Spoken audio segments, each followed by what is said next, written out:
Сәлем достар, сіздермен мен Жаңылсын. Бүгін видеода мен сіздерге үй жағдайында ең дәмді, ең бастысы табиғи әрі пайдалы сүзбе, яғни творогтың жасалу жолын көрсетемін.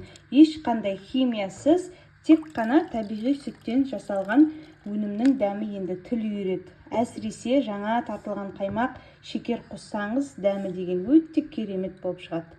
Дәл осылай жаңағы видеода мен көрсеткенде жасасаңыз, біріншіден өте жұмсақ болып шығады, екіншіден дүкендік өнімдерден әлде қайда пайдалы, балалар мен ересектерге таптырмас тағам. Творогты алдымен қалай дайындаймыз? Творогты біздер цельный сүтті сепаратордан өткізіп аламыз.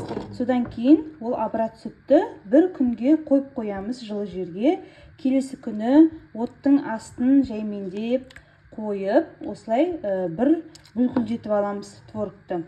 Жаңағыдай қатты ысып кетпеуі керек. Саусағымызды бүйтіп батырып көрген кезде қол күймейтіндей жаңағыдай температурада болуы қажет.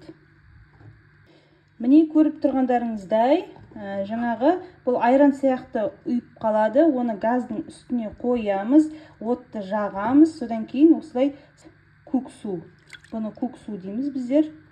Көк суы бөлініп шығады. Содан кейін бір араластырып аласыздар ожауменен. Сосын астын сөндіріп қойып қоясыз. Содан кейін осындай дорбаға, мінекей мен осындай дорба өзім арнайы тіктім. Мынау менде жаңағы бірінші жасаған творог, мынау екінші партиясы. Осыны қазір сүзіп қоямын. Егер де сіздер творогтарыңыз жаңағыдай құрғақ болсын десеңіздер, онда мына дорбаға жаңағыдай сүзіп қойғаннан кейін бұны деген жаңағыдай ұзақ іліп қоясыз. Сол уақытта мына творогтарыңыз деген күшті жаңағыдай құрғап күшті болып шығады. Рассыпчатый болып шығады, былай айтқанда.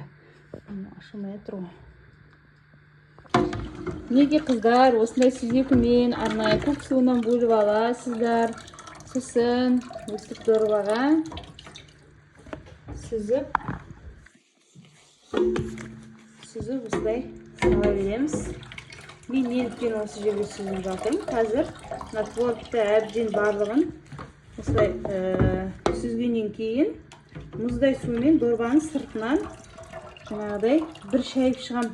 Сол уақытта творог күшті жаңағыдай рассыпчатый болып шығады. Үгітілмелі болып шығады. Творог дайын болды.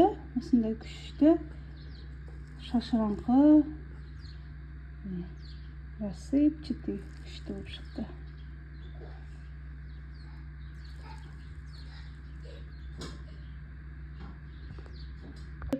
Шамамен 4 келі болды. 4 пакетке салып бөліп осылай дайындап алып қоямын.